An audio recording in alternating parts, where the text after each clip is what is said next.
it's Anuradha ma'am here. Welcome to my YouTube channel Made Concept Easy. आज हम नया chapter शुरू कर रहे हैं, that is company account. Accounting for share capital के नाम से भी कंपनी अकाउंट जाना जाता है। सबसे पहले मैं आपको कंपनी का कंसेप्ट क्लियर करूंगी, उसके बाद मैं आपको बताऊंगी कंपनी कैसे शेयर्स इश्यू करती है। देखो कंपनी क्या होती है। कंपनी एक फॉर्म ऑफ बिजनेस ऑर्गेनाइजेशन है, ये भी एक बिजनेस एंटिटी है। जैसे आप लोगों ने लास्ट ईयर सोल प्रोप्राइटरशिप पढ़ा था और इस साल पार्टनरशिप पढ़ा था, उसी तरह से कंपनी भी एक बिजनेस का फॉर्म ऑफ ऑर्गेनाइजेशन है। बिजनेस ऑर्गेनाइजेशन कितने प्रकार के होते हैं? 3 प्रकार के।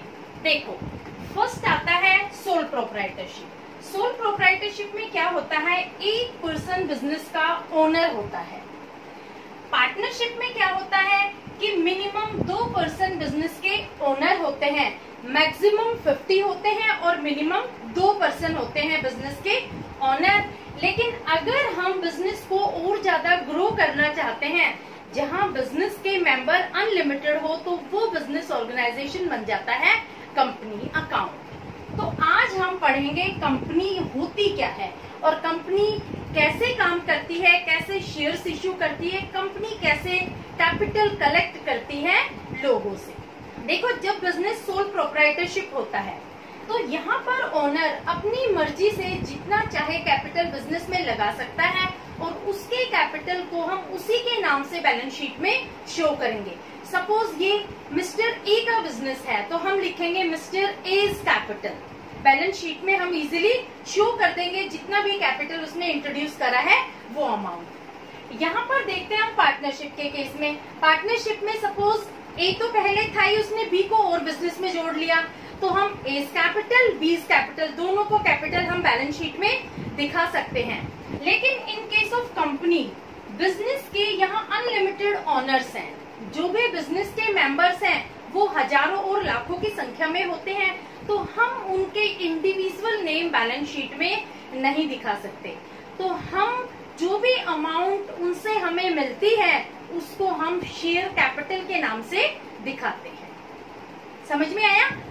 जब भी हम प्रोप्राइटरशिप और पार्टनरशिप की बैलेंस शीट बनाते हैं तो हम प्रोप्राइटर्स कैपिटल लिखते हैं या फिर पार्टनर्स कैपिटल लिखते हैं, लेकिन कंपनी की बैलेंस शीट में हमेशा कैपिटल से पहले शेयर वर्ड यूज करते हैं, क्योंकि वो जो कैपिटल होता है वो बहुत सारे लोगों का हिस्सा होता है, कंट्रीब्यूटेड शेयर होता है by thousands and lakhs of people. कैसे एक कंपनी लोगों से कैपिटल कलेक्ट करती है ये मैं आपको समझाती हूँ।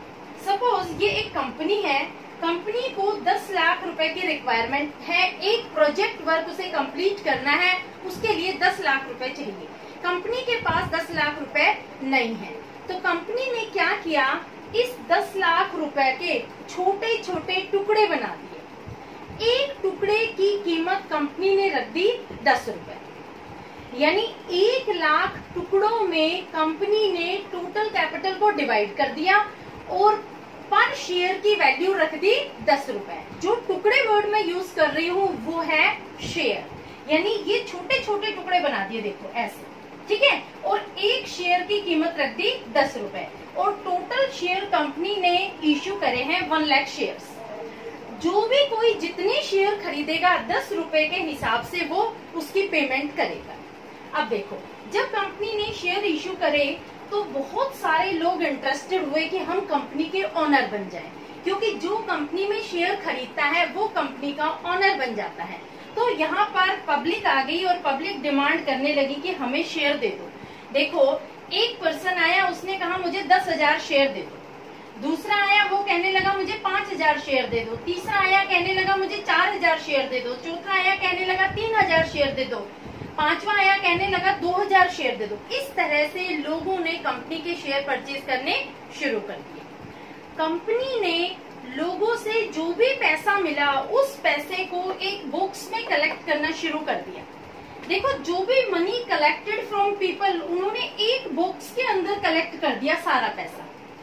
इस पैसे को हम बोलते हैं शेयर कैपिटल, क्योंकि ये जो पैसा मिला है ये लोगों से मिला है और किस रूप में मिला है, छोटे छोटे शेयर मिले हैं इस पैसे के, लोगों के शेयर है और लोगों ने ये शेयर कैपिटल के रूप में दिया है कंपनी में इन्वेस्ट करने के लिए, तो हम इस अमाउंट को हमेशा शेयर कैपिटल के नाम से जानते हैं। और जिन लोगों ने ये शेयर कैपिटल लगाया है वो लोग हैं share holders of the company. ये जितने भी लोग हैं इन सबको हम कहेंगे share holders of the company, owner of the company. अब देखो, कंपनी में जितने भी शेयर होल्डर्स हैं सबके नाम हम इंडिविजुअली नहीं शो कर सकते हैं, इसलिए हम एक नाम लिखते हैं शेयर कैपिटल। समझ में आया? आपको समझ आया हम शेयर कैपिटल कंपनी में शो क्यों करते हैं? और दूसरे फॉर्म ऑफ बिजनेस ऑर्गेनाइजेशन में हम जो पर्सन का नाम होता है उसके आगे कैपिटल लिखते हैं, और कंपनी में हम हमेशा शेयर कैपिटल लिखते हैं। तो यही रीजन है, क्योंकि कंपनी में हजारों लाखों लोग ऑनर होते हैं, हर किसी का नाम सेपरेटली शो करना इम्पॉसिबल होता है। तो कंपनी एक कलेक्टेड फॉर्म में, एक एग्रीगेट फॉर्म में शेयर कैपिटल के नाम से उनकी अमाउंट को दिखाते हैं। अब देखो, क्वेश्चन अराइज होता है कि पब्लिक कंपनी से शेयर क्यों परचेज करती है? पब्लिक शेयर इसलिए खरीदती है क्योंकि पब्लिक को पता है कि जब पब्लिक कंपनी में पैसा इन्वेस्ट करेगी, कंपनी उस पैसे से बिजनेस करेगी और प्रॉफिट अर्न करेगी, और उन्होंने जो शेयर परचेज किए हैं जितने परसेंट के वो भागीदार हैं उतना परसेंट प्रॉफिट उन्हें कंपनी देगी। इसलिए लोग कंपनी से शेयर खरीदते हैं। जैसे देखो, इसने 10,000 शेयर खरीदे हैं और कंपनी ने 1 लाख शेयर इश्यू करे हैं, तो यानी 10% प्रॉफिट का ये पर्सन हिस्सेदार है। कंपनी को जितना भी प्रॉफिट होगा उसका 10% कंपनी इसे देगी, क्योंकि इसके पास 10,000 शेयर्स हैं। तो जिस पर्सन के पास जितने शेयर होते हैं उसकी परसेंटेज के अकॉर्डिंग कंपनी उसको उतना ही प्रॉफिट देती है। क्लियर? अब देखो, कंपनी ने एक शेयर की वैल्यू रखी थी 10 रुपए, लेकिन कंपनी को पता है कि यूजुअली शेयर मिडिल क्लास के लोग खरीदते हैं और उन लोगों के लिए वन टाइम पेमेंट करनी मुश्किल होती है। इसलिए कंपनी क्या करती है कि जो पेमेंट की अमाउंट है उसको इंस्टॉलमेंट में डिवाइड कर देती है। कंपनी 3 या 4 इंस्टॉलमेंट बना देती है और कहती है आप हमें इंस्टॉलमेंट में पे कर दो, वन टाइम पेमेंट मत करो। तो जब कंपनी इंस्टॉलमेंट में अमाउंट मांगती है तो देखो, सबसे पहले इंस्टॉलमेंट को हम कहते हैं एप्लीकेशन मनी, दूसरे इंस्टॉलमेंट को हम कहते हैं अलॉटमेंट मनी, तीसरे इंस्टॉलमेंट को हम कहते हैं फर्स्ट कॉल। अगर ये लास्ट कॉल है तो इसके साथ फाइनल वर्ड भी ऐड कर देते हैं, और अगर इसके बाद दूसरी भी कॉल है तो सेकेंड एंड फाइनल कॉल। तो इस तरह से कंपनी पर डिपेंड करता है कि वो कितनी कॉल में अमाउंट मंगवाएगी। अब देखो, जो एप्लीकेशन मनी है, एप्लीकेशन मनी हमेशा कंपनी के फॉर्म के साथ जमा होती है और हर एप्लीकेंट इस एप्लीकेशन मनी को जमा करवाता है, क्योंकि कंपनी में फॉर्म तभी एक्सेप्ट किया जाता है जब एप्लीकेशन मनी एप्लीकेंट दे देता है। इसलिए ये मनी तो नेसेसरी है हर एप्लीकेंट के लिए जिसने शेयर अप्लाई किए हैं। अब ये डिपेंड है कंपनी पर कि हर किसी को शेयर दे रही है या कुछ सेलेक्टेड लोगों को शेयर दे रही है, ये कंपनी पर डिपेंड होता है। अगर लोगों की किस्मत अच्छी है और सबको शेयर मिल जाते हैं कंपनी के, तो कंपनी उन्हें इन्फॉर्म करती है कि आपको हम अलॉटमेंट कर रहे हैं, यानी आप कंपनी के ऑनर बन गए हैं, आप कंपनी के मेंबर बन गए हैं, आप हमारी कंपनी का एक पार्ट बन गए हैं। तब ये आगे की जो पेमेंट होती है, अलॉटमेंट मनी और first and final call money, तब आगे पे की जाती है। जैसे सपोज कंपनी ने 10 रुपए फेस वैल्यू के शेयर में एप्लीकेशन मनी 3 रुपए मांगी है, तो देखो 3 रुपए के हिसाब से इसने 3 रुपए दिए तो 30,000 रुपए दे रहा है, ये 3 रुपए दे रहा है तो 15,000 रुपए दे रहा है, ये 12,000 रुपए, ये 9,000 रुपए, ये 6,000 रुपए। ये सारा पैसा एक बॉक्स में कलेक्ट किया गया है जिसे हमने शेयर कैपिटल नाम दिया है, और कंपनी में इस पैसे को शेयर कैपिटल के नाम से ही दिखाया जाएगा। क्लियर? समझ में आया आपको? कंसेप्ट क्लियर हुआ कैसे कंपनी पैसा कलेक्ट करती है लोगों से? अगर उन्हें शेयर अलॉट किए जाते हैं तो वो कंपनी के शेयर होल्डर्स बन जाते हैं। अब मैं एक क्वेश्चन से आपको समझाऊंगी कि कैसे कंपनी एंट्रीज पास करती है। जब वो लोगों से पैसा कलेक्ट करती है तो किस तरीके से कंपनी एंट्रीज पास करती है, किस तरह से कंपनी एंट्रीज रिकॉर्ड करती है। तो मैं एक क्वेश्चन ले रही हूँ, उस क्वेश्चन के थ्रू मैं आपको समझाऊंगी ताकि आपको कंसेप्ट अच्छे से क्लियर हो जाए। देखो, एक कंपनी है जिसने 10,000 शेयर्स इश्यू किए हैं। हर शेयर की कीमत 10 रुपए है, यानी जो भी कोई परचेज करेगा एक शेयर तो उसको 10 रुपए देने होंगे। अगर कोई 100 शेयर परचेज कर रहा है तो उसे 1,000 रुपए देने होंगे। तो कंपनी ने जो 10 रुपए की पेमेंट लेनी है वो कैसे लेनी है? 3 रुपए एप्लीकेशन के टाइम, 4 रुपए अलॉटमेंट के टाइम और 3 रुपए फर्स्ट एंड फाइनल कॉल के टाइम। तो हम कैसे इनकी जर्नल एंट्रीज पास करेंगे मैं बताती हूँ। देखो, सबसे पहली एंट्री होगी रिसीविंग ऑफ एप्लीकेशन मनी। तो बैंक अकाउंट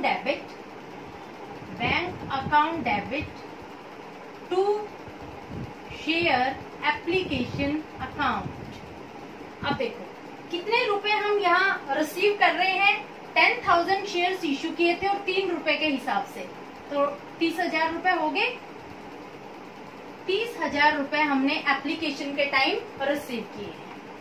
इसी की दूसरी एंट्री होगी share application account debit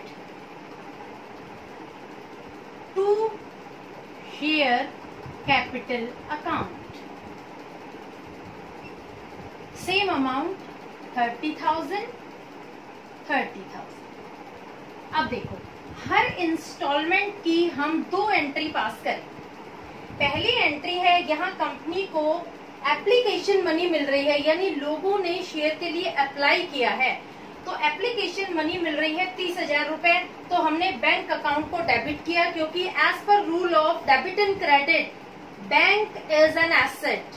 Whenever there is increase in asset, it is always debited. आपको रूल ध्यान है ना, 11th क्लास में आपको पढ़ाए थे कि जब भी एसेट में इंक्रीज होता है तो हम हमेशा उसे डेबिट कर देते हैं, और बैंक एक एसेट है इसलिए हमने बैंक को डेबिट किया है। और हमने शेयर एप्लीकेशन को क्रेडिट क्यों किया है? क्योंकि जो हमें पेमेंट मिली है वो एप्लीकेशन मनी की मिली है, तो यहाँ हमारा सोर्स है एप्लीकेशन मनी। अब देखो, शेयर एप्लीकेशन मनी को हमने यहाँ डेबिट क्यों किया है? क्योंकि जो अमाउंट हमें लोगों से मिली है वो शेयर कैपिटल की अमाउंट है, तो इस अमाउंट को हम ट्रांसफर कर देंगे शेयर कैपिटल में। जब हम शेयर कैपिटल में ट्रांसफर करेंगे तो शेयर एप्लीकेशन को हम डेबिट कर देंगे और शेयर कैपिटल को हम क्रेडिट कर देंगे। जब भी आप एप्लीकेशन मनी रिसीव करेंगे तो हमेशा यही 2 एंट्री पास करेंगे। पहली एंट्री होगी bank account debit to share application, दूसरी होगी share application account to share capital. और हमारी इनसे एक एंट्री बनती है, वो है bank account debit to share capital, क्योंकि यहाँ शेयर एप्लीकेशन क्रेडिट है और यहाँ डेबिट, तो ये नलीफाई हो जाते हैं, ये दोनों एक दूसरे से कट जाते हैं। तो हमारी एंट्री बनती है bank account debit to share capital. Clear? अब देखो, जितने एप्लीकेंट ने शेयर के लिए अप्लाई किया था, अब कंपनी उन्हें शेयर अलॉट कर रही है। जब हम अलॉटमेंट की एंट्री पास करते हैं तो हमेशा हम इस एंट्री को रिवर्स कर देते हैं, यानी जो एंट्री हमने सेकंड में पास की है उसे हम फर्स्ट कर देंगे और जो फर्स्ट पास की है उसे हम सेकंड कर देंगे। तो हमारी एंट्री क्या होगी? Share allotment account debit to share capital account. Amount is, देखो 10,000 शेयर्स थे और 4 रुपए अलॉटमेंट के हैं, यानी 40,000 रुपए हमें अलॉटमेंट मनी ड्यू हुई है। ये 40,000 रुपए अलॉटमेंट के ड्यू हुए हैं, यानी जिन लोगों को कंपनी शेयर अलॉट कर रही है उन्हें एप्लीकेशन भेजी है, उन्हें इंफॉर्मेशन भेजी है कि आपके 40,000 रुपए ड्यू है अलॉटमेंट के, आप पेमेंट कर दो। तो ये अमाउंट ड्यू की एंट्री हमने पास की है। अब देखो, जब हम अमाउंट रिसीव करते हैं अलॉटमेंट की तो एंट्री क्या होगी? जो फर्स्ट में हमने एंट्री पास की है, bank account debit to share allotment account, क्योंकि यहाँ जो सोर्स ऑफ रिसीप्ट है वो है share allotment. Amount will be same 40,000 और यहाँ भी 40,000। अब देखो, इन दोनों एंट्री को भी अगर हम कंबाइन करते हैं तो हमारी एंट्री क्या होगी? सेम वही एंट्री निकलेगी, bank account debit to share capital. देखो, यहाँ शेयर अलॉटमेंट डेबिट हुआ है, यहाँ शेयर अलॉटमेंट क्रेडिट हुआ है, ये दोनों एक दूसरे से कट जाएंगे, तो हमारी एंट्री क्या रहेगी? Bank account debit to share capital account. तो आप लोगों के मन में ये क्वेश्चन अराइज जरूर हो रहा होगा कि जब दोनों की सेम एंट्री होती है bank account debit to share capital, तो यहाँ सेकेंड इंस्टॉलमेंट में एंट्री को रिवर्स क्यों किया गया। यानी यहाँ हमने बैंक की एंट्री सेकेंड दिखाई है और यहाँ हमने बैंक की एंट्री फर्स्ट दिखाई है। देखो रीजन बिल्कुल क्लियर है, मैं आपको समझाती हूँ। जब कंपनी ने शेयर्स इश्यू किए थे तो कंपनी को नहीं पता था कि हमारे कौन कौन शेयर होल्डर्स हैं। कंपनी को जो मनी मिली थी वो एप्लीकेशन के साथ मिली थी, क्योंकि कंपनी ने उस टाइम प्रोस्पेक्टस इश्यू किया था, लोगों को इनवाइट किया था अप्लाई करने के लिए। तो कंपनी को पता नहीं था कौन कौन हमारे शेयर होल्डर्स बनेंगे, इसलिए जो हमें पैसा मिला है उसको हमने डेबिट किया है। हमने बैंक को डेबिट किया है और शेयर एप्लीकेशन को क्रेडिट किया है, क्योंकि ये पैसा हमें एप्लीकेशन के थ्रू मिला था। अब हमें एप्लीकेशन मिल गई और हमने जो जो शेयर होल्डर्स को शेयर अलॉट करने हैं उनका नाम हमें पता हो गया। अब कंपनी ने अपना रजिस्टर बना लिया है। रजिस्टर बनाने के बाद कंपनी ने उन सब शेयर होल्डर्स के नाम एंटर कर लिए हैं जिन्होंने शेयर्स के लिए अप्लाई किया था। अब कंपनी उनको इंटीमेट करेगी कि आपकी जो नेक्स्ट इंस्टॉलमेंट की अमाउंट ड्यू है उसे आप पे करो। तो पहले कंपनी उन्हें इन्फॉर्म करेगी कि आपकी अमाउंट ड्यू है, तभी तो वो पैसा पे करेंगे। तो पहले हमारी ड्यू की एंट्री पास होगी, उसके बाद हमारी मनी रिसिप्ट की एंट्री पास होगी। क्लियर। देखो स्कूल में एडमिशन के जब फॉर्म निकलते हैं, आप प्रोस्पेक्टस पढ़ते हैं, फॉर्म फिल कर देते हैं, एप्लीकेशन मनी आप जमा करवा देते हैं। स्कूल में जो एप्लीकेशन मनी आप जमा करवा रहे हैं वो application money school bank account debit के नाम से जमा करता है, और बाद में जिन बच्चों को सेलेक्ट किया जाता है एडमिशन के लिए उन बच्चों को फीस स्लिप दी जाती है नेक्स्ट इंस्टॉलमेंट में, क्योंकि नेक्स्ट टाइम उन बच्चों के नाम रजिस्टर हो जाते हैं कि ये बच्चे हमारे स्कूल में एडमिट हुए हैं। तो पहले उनकी अमाउंट ड्यू होगी और उसके बाद उनसे फी की रिसीट मांगी जाएगी कि आप पैसे फीस के जमा करवाओ, आपका एडमिशन हो चुका है। लेकिन जब आपने पहले पैसे जमा करवाए थे उस टाइम स्कूल ने आपको कोई भी इंफॉर्मेशन, कोई भी स्लिप नहीं दी थी कि आप पैसे जमा करवाओ। समझ में आया। तो इसी तरह से कंपनी में भी जब शेयर्स अप्लाई किए जाते हैं तो एप्लीकेशन मनी फॉर्म के साथ दी जाती है। वहां पर कंपनी को पता नहीं होता है कि कौन कौन कंपनी के शेयर होल्डर्स होंगे, और जब सेकेंड इंस्टॉलमेंट मांगी जाती है तो कंपनी के रजिस्टर में उन लोगों के नाम रजिस्टर हो चुके होते हैं जो कंपनी के शेयर होल्डर्स बन गए हैं। तो उनको कंपनी इंटीमेट करती है कि आपकी अमाउंट ड्यू है, आप अमाउंट पे करो। तो हमेशा सेकेंड, थर्ड, फोर्थ इंस्टॉलमेंट की जो एंट्री होगी वो सेम इसी तरीके से होगी। पहले हम ड्यू की एंट्री पास करेंगे और बाद में मनी रिसीव की एंट्री पास करेंगे। क्लियर। अब देखो जो थर्ड इंस्टॉलमेंट है उसकी एंट्री क्या आएगी। हर इंस्टॉलमेंट में हम दो एंट्री पास करेंगे। जो थर्ड इंस्टॉलमेंट है वो है फर्स्ट एंड फाइनल कॉल, क्योंकि कंपनी ने यहाँ 3 इंस्टॉलमेंट में पूरे 10 रुपए मंगा लिए हैं। तो देखो सेम एंट्री पास होगी। पहली एंट्री होगी share first and final call, first and final call account debit. Amount is 10,000 shares थे 3 रुपए के हिसाब से 30,000 rupees to share capital account. Amount is ₹30,000। के बाद जब फाइनल पेमेंट रिसीव होती है तो एंट्री पास होगी bank account debit, bank account debit to share first and final call. क्योंकि ये सोर्स कौन सा है जिसके थ्रू हमें पैसा मिल रहा है, फर्स्ट एंड फाइनल कॉल का पैसा है। Amount is ₹30,000। ये आपकी एंट्री पास करने का तरीका है। चाहे 3 इंस्टॉलमेंट हो, 4 इंस्टॉलमेंट हो, ये कंपनी पर डिपेंड होता है कि कंपनी अपने शेयर होल्डर्स से पैसे कैसे मंगवा रही है, कितनी इंस्टॉलमेंट में मंगवा रही है। क्लियर। जब भी आप फर्स्ट इंस्टॉलमेंट की एंट्री पास करेंगे तो ये रिसीविंग ऑफ एप्लीकेशन मनी होती है। इसमें आप सबसे पहले बैंक को डेबिट करेंगे। एक क्वेश्चन और अराइज होता है कि आप बैंक को डेबिट क्यों करेंगे, कैश को डेबिट क्यों नहीं करेंगे। देखो कंपनीज एक्ट इस चीज की परमिशन नहीं देता कि हम कैश को डेबिट करें, क्योंकि कैश में ज्यादा चीटिंग के चांसेस हैं, फॉर्जरी के चांसेस हैं।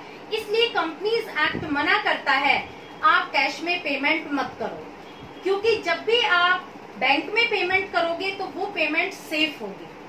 चाहे आप चेक के थ्रू करो, आरटीजीएस करो, ड्राफ्ट बनवा के करो, कैसे भी करो, लेकिन आप बैंक के माध्यम से पेमेंट करो। इसलिए हम हमेशा बैंक अकाउंट को डेबिट करते हैं, हम कभी भी कैश अकाउंट को डेबिट नहीं करते। क्लियर? तो ये सारा मैंने आपको सिखाया है। जब कंपनी शेयर इश्यू करती है और आप जर्नल एंट्रीज पास करते हो, सेम प्रोसेस से ही आप जर्नल एंट्रीज पास करोगे। थोड़े बहुत चेंजेस आएंगे जब कंपनी प्रीमियम पर शेयर इश्यू करेगी। देखो, डिस्काउंट पर तो कंपनी शेयर इश्यू कर नहीं सकती है, कंपनी प्रीमियम पर शेयर इश्यू करती है। उसमें जो चेंजेस होंगे वो मैं आपको नेक्स्ट वीडियोस में बताऊंगी। ये जो शेयर है ये इश्यू एट पार है, यानी 10 रुपए का शेयर कंपनी ने 10 रुपए में ही इश्यू किया है, उसे कहते हैं issue of share at par. Hopefully आपको मेरा वीडियो अच्छा लगा होगा। Please like, subscribe and share it to your friends. अगर आपने सब्सक्राइब नहीं किया है तो कर लेना, क्योंकि पूरा कंपनी चैप्टर आपको डिटेल में पढ़ाऊंगी, बहुत अच्छे से एक्सप्लेन करूंगी। मेरा ये फेवरेट टॉपिक है, मैं बहुत अच्छे से आपको सिखाऊंगी, आपको सारे कंसेप्ट क्लियर करा दूंगी। आप फुल मार्क्स इसमें अचीव करेंगे, आई एश्योर यू 100%।